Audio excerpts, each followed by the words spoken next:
दोस्तों, सिविल सेवा परीक्षाओं में मुख्य परीक्षा ये एक अहम हिस्सा होता है और इसे नज़रअंदाज करके कोई भी अभ्यर्थी सफल नहीं हो सकता। और मुख्य परीक्षा में एक महत्वपूर्ण भाग होता है निबंध का। बाकी जितने हिस्से होते हैं उनमें तो आपके जो कंपटीटर हैं, आपके जो साथ में स्पर्धा करने वाले लोग हैं और आप खुद एक समान लिखते हैं, बहुत ज़्यादा उसमें 19-20 का फर्क होता है। लेकिन निबंध एक ऐसा हिस्सा होता है और इसके अलावा वैकल्पिक विषय भी, तो वैकल्पिक विषयों की यहाँ चर्चा नहीं होगी, निबंध की बात कर रहे हैं। तो निबंध एक ऐसा हिस्सा होता है जहाँ पर आप अच्छी खासी बढ़त दर्ज कर सकते हैं, क्योंकि यहाँ आप जितने भी आपके विचार हैं, आपकी जो अभिव्यक्ति है उसको खुल कर रखते हैं और कहीं भी इतना ज़्यादा खुले विचारों को प्रवाहित करने का अवसर आपको नहीं मिलता। आपको नपातुला लिखना होता है, जितना पूछा गया है उतना ही जवाब दीजिए। लेकिन यहाँ पर आपके मन में जितनी भी चीज़ें हैं उन्हें आप उड़ेल दीजिए, बस सही तरीके से रखिए। रखने का तरीका सही होना चाहिए, उसके बाद नंबर अच्छे मिलने की गारंटी है। ये गारंटी इसलिए है क्योंकि आपने सही तरीके का इस्तेमाल किया है और लोगों को सही तरीका अक्सर नहीं पता होता है। लिखने के लिए तो सब लिख लेते हैं। निबंध लिखने के लिए कहा जाए तो आपने अपने बचपन में, अपने स्कूल टाइम में बहुत सारे जो इंग्लिश और हिंदी के एसे हैं उन्हें लिखा होगा। और कुछ अभ्यर्थी ऐसे भी होते हैं जो यही कहते हैं कि मैंने बहुत लिखे हैं अपने बचपन में और अब हम जाकर सीधा परीक्षा हाल में लिखेंगे, कोई समस्या की बात नहीं है, इसमें हम समय क्यों खर्च करें। तो ऐसे लोगों के साथ दिक्कत ये होती है कि उन्हें निबंध में या तो औसत नंबर मिलते हैं या औसत से कम मिलते हैं, और आप जानते हैं कि एक एक नंबर का कितना महत्व होता है। तो इसलिए निबंध वाले सेगमेंट को भी आप उतना ही महत्व दें, उतनी ही गहराई से लें। और इसीलिए आज से श्रृंखला आरंभ हो रही है। इसमें जितने भी महत्वपूर्ण विषय यूपीपीसीएस की दृष्टि से, या जो यूपीपीसीएस की परीक्षा कराने वाला आयोग है, मतलब उत्तर प्रदेश लोक सेवा आयोग है, उसके अंतर्गत होने वाली जितनी भी मुख्य परीक्षाएं हैं उसको ध्यान में रख के ये श्रृंखला बनाई गई है। इसमें विभिन्न विषय आपको दिखाए जाएंगे और ये संभावित टॉपिक हैं, इन पर निबंध आ सकते हैं। हो सकता है कि ये एकदम हूबहू ना आए, मतलब जो नाम यहाँ आपको दिख रहा है इस तौर पे ना आए, लेकिन एक अच्छी जानकारी आपको यहाँ से मिल जाएगी। तो शुरू करते हैं।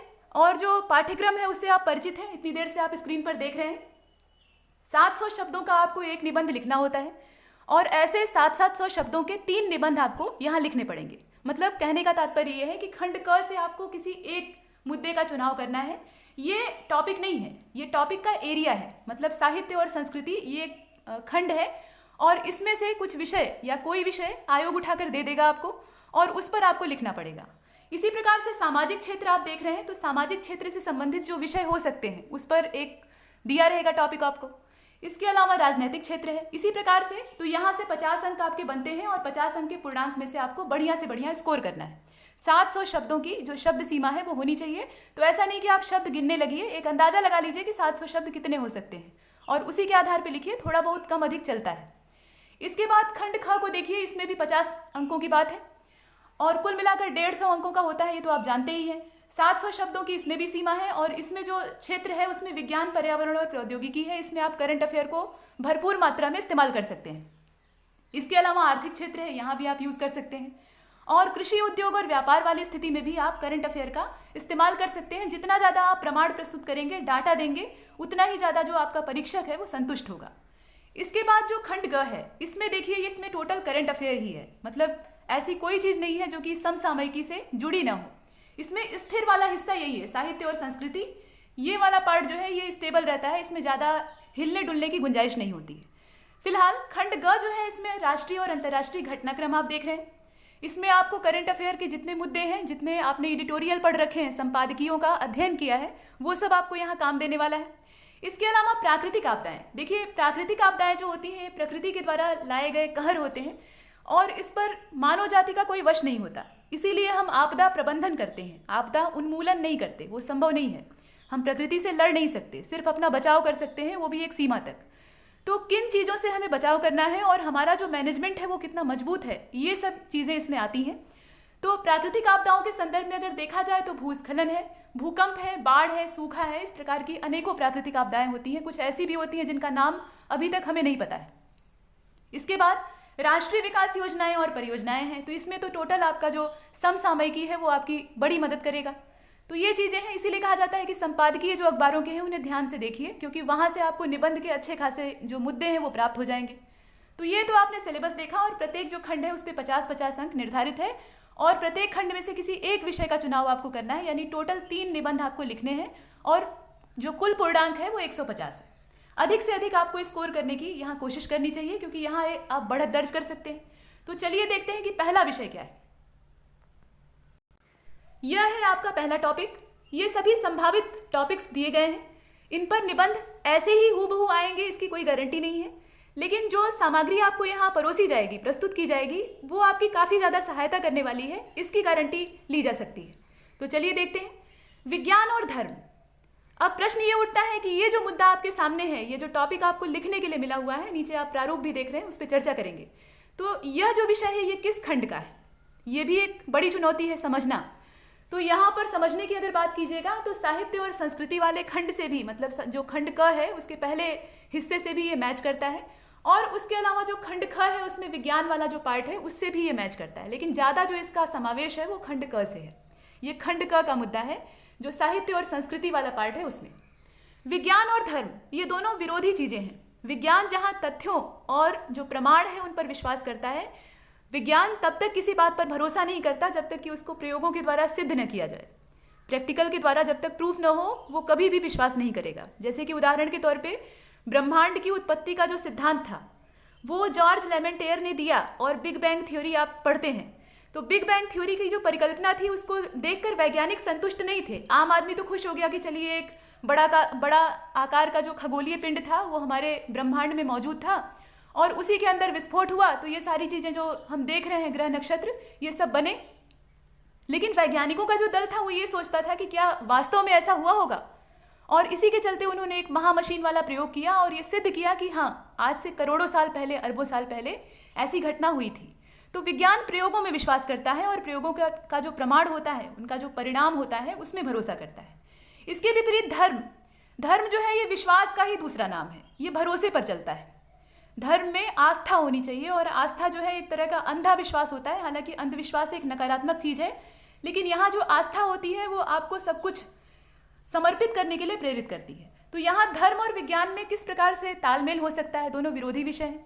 और निबंध में एक दिक्कत ये भी होती है कि आप एकदम से खुलकर विरोध नहीं करेंगे किसी भी विषय में। अगर नकारात्मक जो टॉपिक है वो भी दिया हुआ है, मतलब नकारात्मक विषय पर कोई मुद्दा दिया हुआ है, तो उसमें भी आप खुलकर उसकी बुराई नहीं करेंगे। बुराई तो करेंगे लेकिन अंत में उसका समाधान भी देंगे। जो उपसंहार होता है उसमें उसका सॉल्यूशन देंगे, क्योंकि जो एक सिविल सेवक होता है उसकी भूमिका एक समाधान परक व्यक्ति की होती है, समस्या खड़े करने वाले आदमी की नहीं होती है। तो समस्या अगर आपको दिख रही है तो निबंध के अंत में जो उपसंहार है उसमें आप समाधान उसका प्रस्तुत करेंगे। फिलहाल निबंध लिखने से पहले एक अच्छा तरीका ये होता है कि आप कहीं जहाँ रफ वर्क आप कर रहे हैं वहाँ पे प्रारूप तैयार कर लीजिए, एक ड्राफ्ट बना लीजिए कि आपको लिखना किन किन क्षेत्रों में है। नहीं तो आपका निबंध जो है वो असंतुलित हो जाएगा, डिसबैलेंस हो जाएगा। पता लगा कोई एरिया जो है वो आपने लिख दिया और खूब बढ़ा चढ़ा कर लिख दिया और कुछ हिस्सा छूट गया, तो इससे जो असंतुलन पैदा होगा वो आपके नंबरों को प्रभावित करेगा। तो इसलिए देख लीजिए प्रारूप इसमें क्या हो सकता है। और यहाँ जितनी भी चीज़ें आपको दिख रही हैं ये मेरे मौलिक विचार हैं। अगर आप इनमें अपनी तरफ से कुछ जोड़ना चाहें तो ये बहुत अच्छी बात है। निबंध अपने ही विचारों से लिखना चाहिए, किसी की नकल करके नहीं लिखना चाहिए। ये पूरी सीरीज सिर्फ आपको आइडिया देने के लिए है। इसका मतलब ये नहीं है कि आप यहाँ से कॉपी करिए। कॉपी करना ये कभी अच्छा नहीं होता। फिलहाल देखिए यहाँ पर प्रारूप में आप देख रहे हैं कि पहला जो प्रस्तावना होती है, निबंध में कई हिस्से होते हैं, आप जानते हैं। तो शुरुआत हम कहाँ से करते हैं? शुरुआत हम लोग इंट्रोडक्शन देते हैं। पहले हम ये बताते हैं कि जो विषय हमें दिया गया है उसका असल में अर्थ क्या है। तो विज्ञान का सही अर्थ क्या है, विज्ञान है क्या चीज़, और वर्तमान में उसकी स्थिति क्या है। धर्म क्या होता है, और हो सके तो जो प्रस्तावना होती है उसमें शुरुआत आप किसी काव्यखंड, किसी उद्धरण या किसी कथन से करिए। कविता, कहानी या कोई ऐसी चीज़ लीजिए जो दूसरों से अलग हो। अगर आप सिंपल टेक्स्ट लिख देंगे, पूरा गद्य के रूप में लिख देंगे, तो उसको पढ़ने का समय एग्जामिनर के पास नहीं होता है। एग्जामिनर को अपनी ओर आकर्षित करिए। आपकी कॉपी जो है वही परीक्षक के सामने जाएगी, और वो जब जांचेगा तो आपकी कॉपी में कुछ रुचिकर उसको दिखना चाहिए।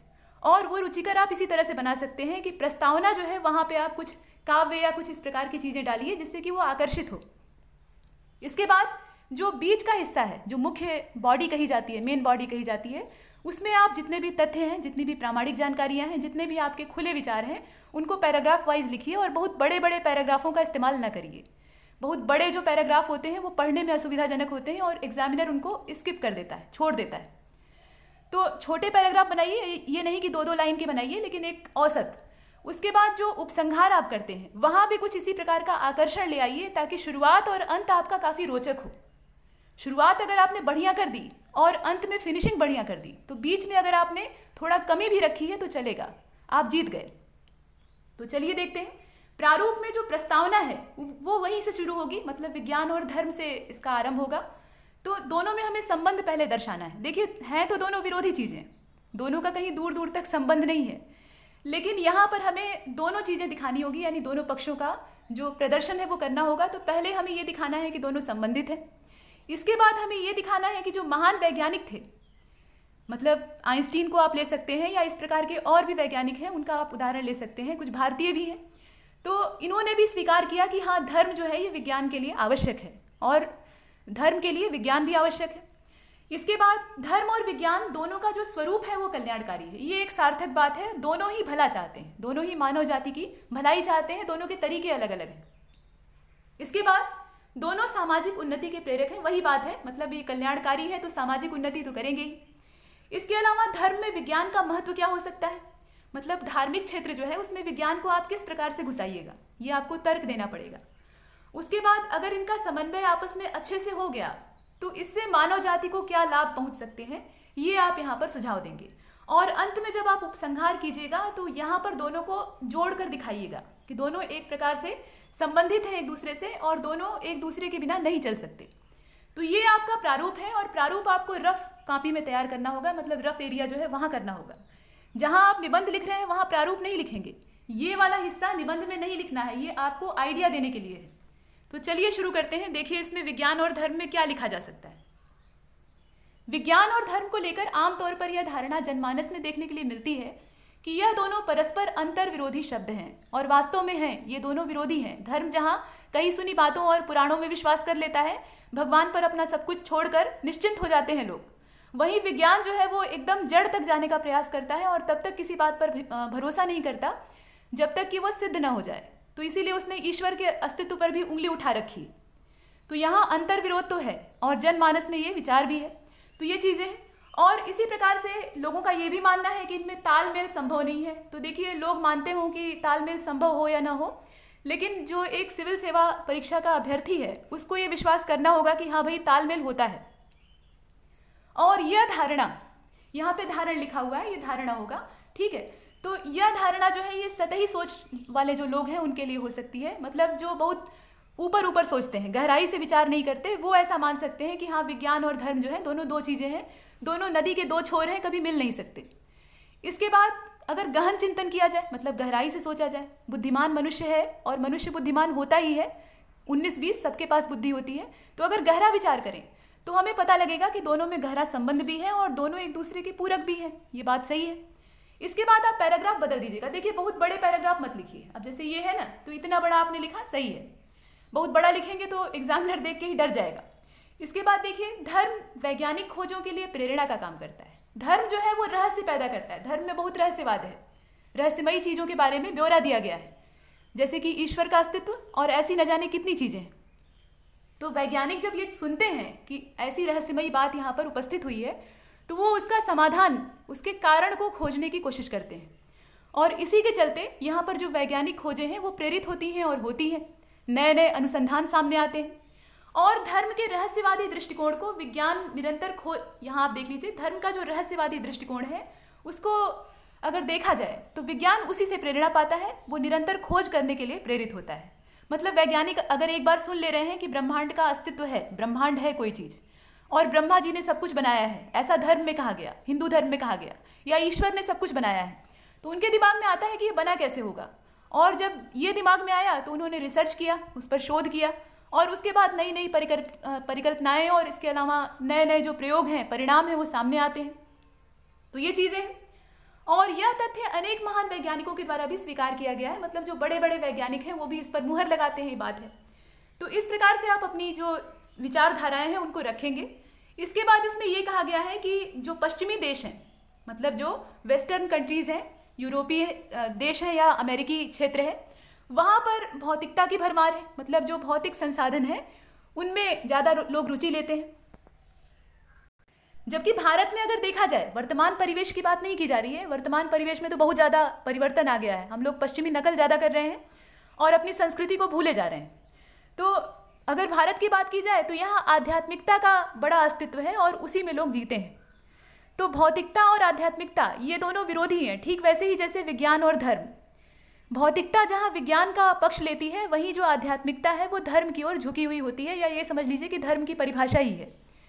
तो यहाँ दोनों चीज़ों के बारे में कहा जा रहा है कि भौतिकता की पश्चिमी देशों में भरमार है, लेकिन वहाँ भी जो वैज्ञानिक हैं वो इस बात को स्वीकार करते हैं कि हाँ, धर्म जैसी भी कोई चीज़ होती है, मतलब विज्ञान और धर्म दोनों जुड़े हुए हैं।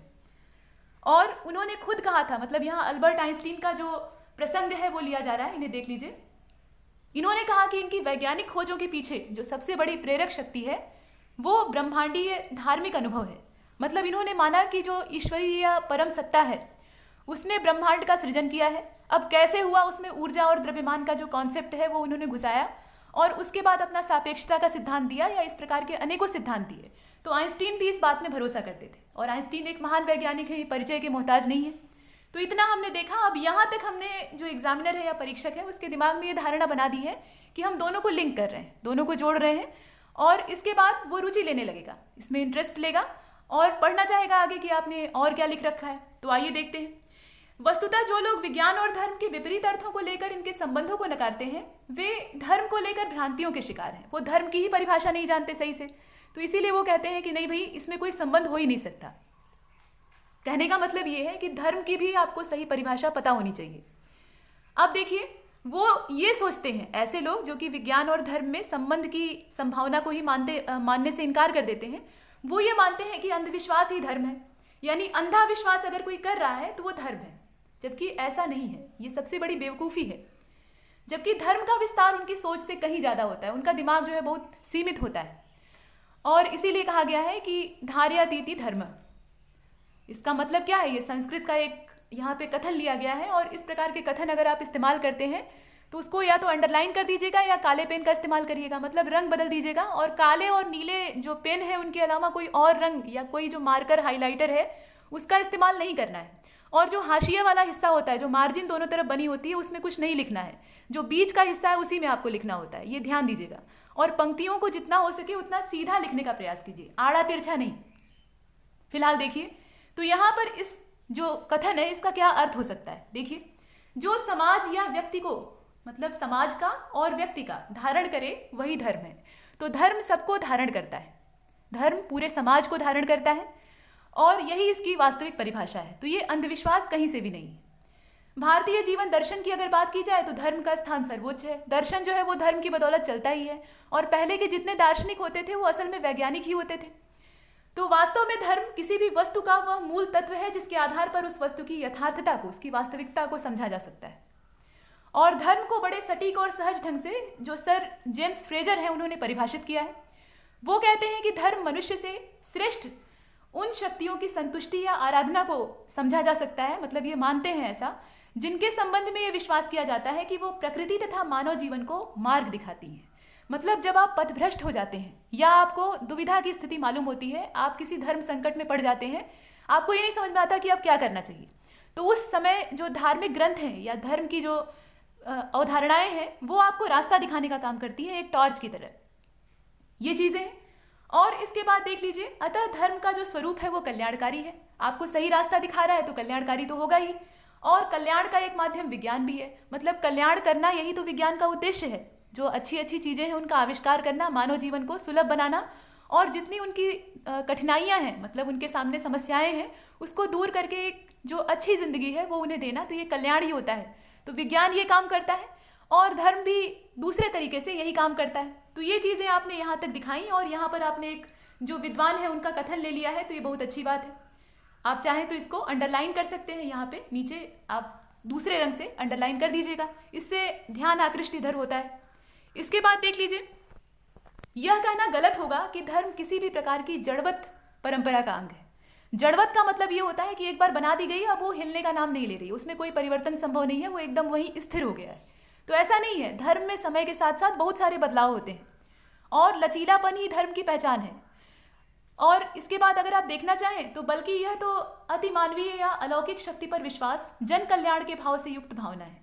एक अलौकिक शक्ति ये धर्म का केंद्र बिंदु होती है। मतलब हम मानते हैं कि कोई परम सत्ता है जो कि सब कुछ संचालित कर रही है, और उसी को विज्ञान के क्षेत्र में ऊर्जा कहा जाता है। तो वह जो बड़ी वाली ऊर्जा है, ऊर्जा की भी मात्रा होती है, आप जानते हैं क्वांटिटी होती है, तो ऊर्जा की जो बड़ी वाली मात्रा है वही यहाँ पे परम शक्ति है और सभी उसी की ऊर्जा से अपने अपने अंश लेकर संचालित हो रहे हैं, ऐसा धर्म का मानना है। तो यहाँ विज्ञान और धर्म एक दूसरे से जुड़ जाते हैं। इसके बाद देख लीजिए, धर्म के रहस्यों को जानने हेतु विज्ञान सदैव तत्पर है और सच तो यह है कि धर्म के अभाव में विज्ञान भी अधूरा है। विज्ञान दिशा विहीन हो जाएगा अगर धर्म उसको रास्ता न दिखाए। इसीलिए जो लंगड़े और बहरे वाला कॉन्सेप्ट है वो आइंस्टीन ने दिया था। इसके बाद देख लीजिए, अधूरा क्यों है, कारण भी बताना होगा। आप कोई भी बात कह रहे हैं तो उसको आपको प्रमाण के साथ कहना होगा, ऐसे हवाबाजी नहीं करनी है। प्रमाण के साथ आप अगर अपने तथ्यों को जो परीक्षाएं हैं उनमें रखते हैं तो अच्छे नंबर मिलने की संभावना बढ़ती है। तो देखिए, इसे अनुसंधानों खोजों की प्रेरणा और दृष्टि मिलती है। देखिए, प्रेरणा तो मिलती है, ये तो हमने पीछे भी देखा है। उसके साथ साथ क्या है, नेत्र प्राप्त होते हैं, दृष्टि प्राप्त होती है और ये सही दृष्टि होती है। और यही कारण है कि विज्ञान शनय शनय धर्म केंद्रित हो रहा है। जैसे जैसे हम विज्ञान में नए नए अनुसंधान करते जा रहे हैं, नई खोजों को यहाँ करते जा रहे हैं और नए नए जो परिणाम है उन्हें प्राप्त कर रहे हैं, तो वैसे वैसे हमें पता लग रहा है कि कोई ना कोई ऐसी शक्ति केंद्र में है जो कि सब कुछ चला रही है और उसके रहस्य को अभी तक वैज्ञानिक पूरी तरह से खोल नहीं पाए। तो इसलिए धीरे धीरे विज्ञान जो है वो धर्म की ओर जाकर मुड़ रहा है या झुक रहा है। और देख लीजिए, विज्ञान जैसे जैसे विकसित हो रहा है हम उस बिंदु के निकट होते जा रहे हैं। मतलब कोई ऐसा पॉइंट है जिसके हम पास आते जा रहे हैं और वो पॉइंट क्या है कि यहाँ पर हम द्रव्य को समझने के लिए विज्ञान की थ्योरी के साथ आत्मा के अस्तित्व को भी स्वीकार करते हैं। कहने का मतलब ये है दोस्तों कि द्रव्य और ऊर्जा ये विज्ञान की आधार शाखाएं देखी जाती हैं। मतलब भौतिक विज्ञान जब आप पढ़ते हैं तो आप एनर्जी और मैटर के बारे में देखते हैं। तो एनर्जी और मैटर, इन्हीं दोनों चीज़ों से सब कुछ बना हुआ है, ऐसा वैज्ञानिक कहते हैं। जितनी भी चीज़ें हैं वो इन्हीं से बनी हुई हैं, या तो ऊर्जा है या फिर जो पदार्थ है वो है। तो ये आखिर आए कहाँ से, मतलब ऊर्जा का और पदार्थ का निर्माण शुरुआत में कैसे हुआ होगा, ये सब जानने की जो अभिलाषा है ये रिसर्च करने के लिए वैज्ञानिकों को प्रेरित करती है और नए नए अनुसंधान होते हैं, जैसे कि बिग बैंग और जो लार्ज हैड्रॉन कोलाइडर वाला प्रयोग था वो सब इसमें आता है। और जैसे जैसे हम जो ऊर्जा है या पदार्थ है उसके बारे में चर्चा करते हैं तो यहाँ एक जो परम सत्ता है, जो एक केंद्रीय शक्ति है, उसकी चर्चा यहाँ होती है और वो महत्वपूर्ण हो जाती है। इतना हमने देखा। तो छोटे छोटे पैराग्राफ में आपको पक्ष रखने हैं अपने।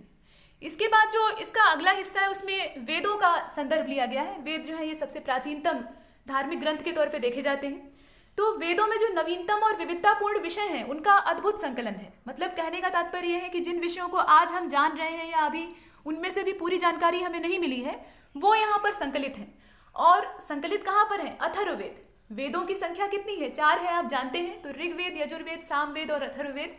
ऋग्वेद सबसे प्राचीन है और जो अथर्ववेद है वो सबसे नवीन है। इसकी रचना अथर्वा ऋषि ने की थी। तो इसमें आप देखते हैं कि वशीकरण, जादू टोना, भूत पिशाच, इसके अलावा विवाह और इस प्रकार की न जाने कितनी और चिकित्सा वैज्ञानिक विधियों का यहाँ पे पूरा ब्यौरा है।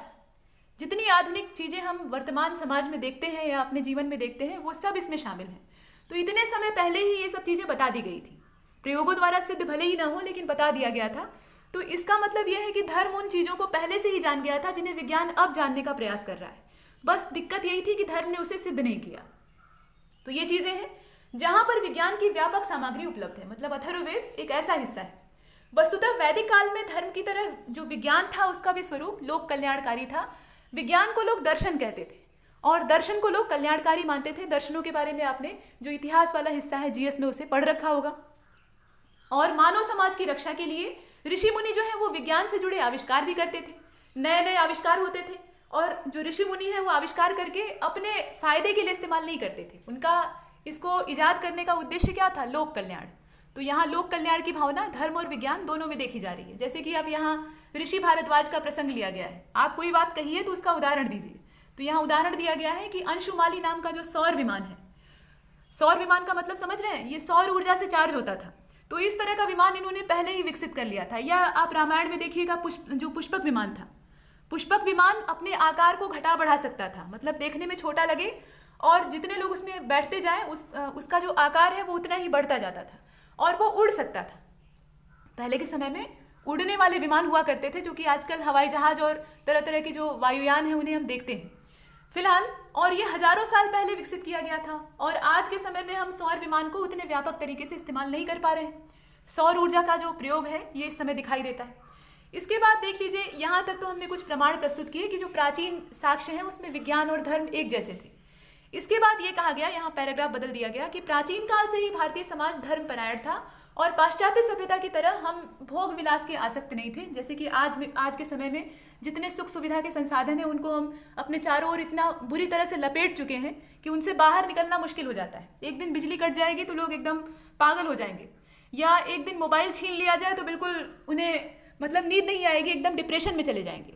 तो इस तरह के भोग विलास वाले साधन पहले थे भी नहीं और लोग इनकी इच्छा भी नहीं रखते थे। ये चीज़ें हैं। और धर्म के लोक कल्याणकारी स्वरूप की जो स्तुति है वो लोग करते थे, मतलब लोक कल्याण ही उनका उद्देश्य होता था। देखिए, जितना आप भौतिकवादी होंगे उतना ही आप सिर्फ अपने बारे में सोचेंगे, स्वार्थी होंगे। तो स्वार्थ का यहाँ पे समावेश कम था, ऐसा था। मतलब यहाँ आप ऐसे देख सकते हैं कि ऐसा नहीं है कि स्वार्थ का समावेश था ही नहीं, स्वार्थी तो मनुष्य होता ही है हमेशा से, लेकिन कम था। इसके बाद देख लीजिए, धार्मिक भावना और परमार्थ की जो प्रकृति है वो भारतीयों में प्रबल थी, इसलिए विज्ञान का जो भौतिकवादी वर्तमान स्वरूप है वो यहाँ पर दब गया था। विज्ञान था तो, लेकिन आज के स्वरूप में नहीं था। आज जैसे भौतिकवादी हम हो गए हैं, अपने फायदे के बारे में सोच रहे हैं, प्रकृति को नुकसान पहुंचा रहे हैं, पर्यावरण को नष्ट कर रहे हैं, तो ये सब चीज़ें पहले नहीं थी। इसके बाद देख लीजिए, वैदिक काल का जो भारतीय विज्ञान था वो आज से बहुत अग्रणी था। हम जानते हैं, इतिहास साक्षी है कि पहले के समय में गुरुत्वाकर्षण की खोज हो गई थी, पृथ्वी के बारे में सब कुछ बता दिया गया था, लेकिन हम उसे प्रयोगों द्वारा सिद्ध नहीं कर पाए और बाद में जितने विदेशी हैं वो बाजी मार ले जाते हैं। तो इस प्रकार से हमारा जो भारतीय प्राच्य विज्ञान था वो काफ़ी ज़्यादा अग्रणी था और धार्मिक और वैज्ञानिक उन्नति का वो स्वर्ण युग था। समय के साथ साथ बाहर से आक्रमण होते हैं और सभ्यताएं परिवर्तित होती हैं, तो ये दब जाता है, कुचल जाता है, और जो विदेशी हैं वो हमसे ऊपर चले जाते हैं। तो ये दुर्भाग्यपूर्ण है। फिलहाल कालांतर में हम अपनी प्राचीन अमूल्य विरासतों को कायम नहीं रख सके। वही बात कही गई है कि जो विरासतें हमें मिली हुई थी उन्हें हम सजो नहीं सके, पूर्वजों ने हमें सौंप दिया और हम उन्हें खो दिए। धार्मिक मान्यताओं का भी ह्रास होता है, मतलब धार्मिक मान्यताओं में भी, धर्म में भी बुराइयां घुस जाती हैं। स्वार्थ जहाँ समावेशित होगा, घुसेगा, वहाँ पे बुराइयां आएंगी और धर्म का स्वरूप भी धीरे धीरे करके ऐसा ही हो जाता है।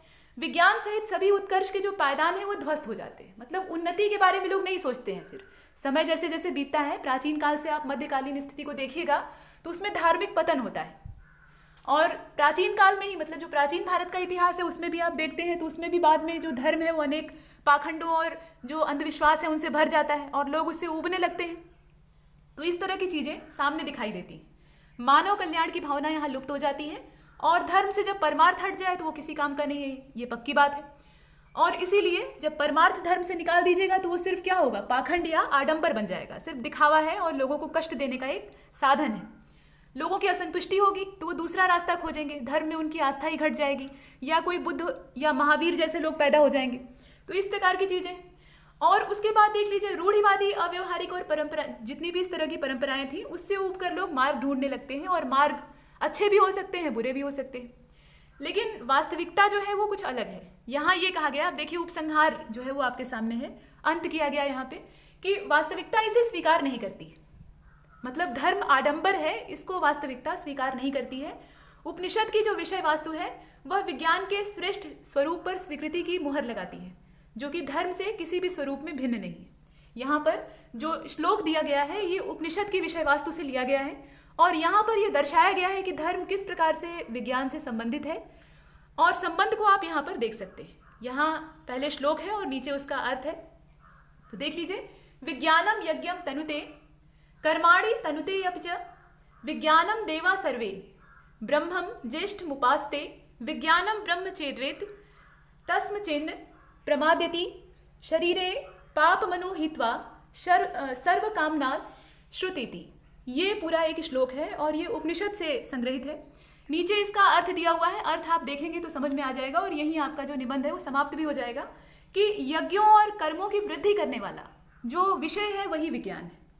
यज्ञ और कर्मों में जो वृद्धि करे, और वृद्धि भी कैसी, गुणात्मक वृद्धि, तो वही विज्ञान है। और सभी देवगण विज्ञान को श्रेष्ठ धर्म के रूप में पूजते हैं। श्रेष्ठ धर्म क्या है, वही विज्ञान है। और विज्ञान सृजन का पर्याय है, ये सृजन करता है, विध्वंस नहीं करता। और आज का विज्ञान क्या है, जितना सजो नहीं रहा है उससे ज़्यादा बर्बाद कर रहा है। और सृजन ही धर्म का उद्देश्य है। सृष्टि और सृजन जिस प्रकार से जुड़े हुए हैं, सृष्टि और सृजन एक दूसरे से जुड़े हैं तो आप जानते ही हैं। सृष्टि है तो सृजन होगा, और सृजन होगा तभी सृष्टि बनेगी। ठीक वैसे ही धर्म और विज्ञान भी एक दूसरे के संपूरक हैं। और यहाँ आकर आपका जो निबंध है वो संपूर्ण होता है। तो इसीलिए कहा जाता है कि जो शुरुआत है और अंत है उसको प्रभावशाली बनाइए। इससे आपकी कॉपी, आपका जो लेख है वो आकर्षक बनेगा और एग्जामिनर उधर आकर्षित होगा। एग्जामिनर को आपको अट्रैक्ट करना है, उसके सामने बहुत सारी कापियाँ होती हैं तो वो चेक करते करते ऊब जाता है, उसको कुछ नया चाहिए होता है। तो नकल न करिए, अपनी मौलिक अभिव्यक्ति को सामने रखिए, यही है। और ये श्रृंखला आगे भी जारी रहेगी। आज पहला विषय था और इसमें प्रस्तावना में कुछ ज़्यादा समय खर्च किया गया। अब जो मेन मुद्दा होगा उसी पर बात की जाएगी और एक के बाद एक ये आती रहेगी। परीक्षा में इससे आपको काफ़ी लाभ मिलेगा, इसकी मुझे पूरी आशा है। तो ठीक है, नमस्कार।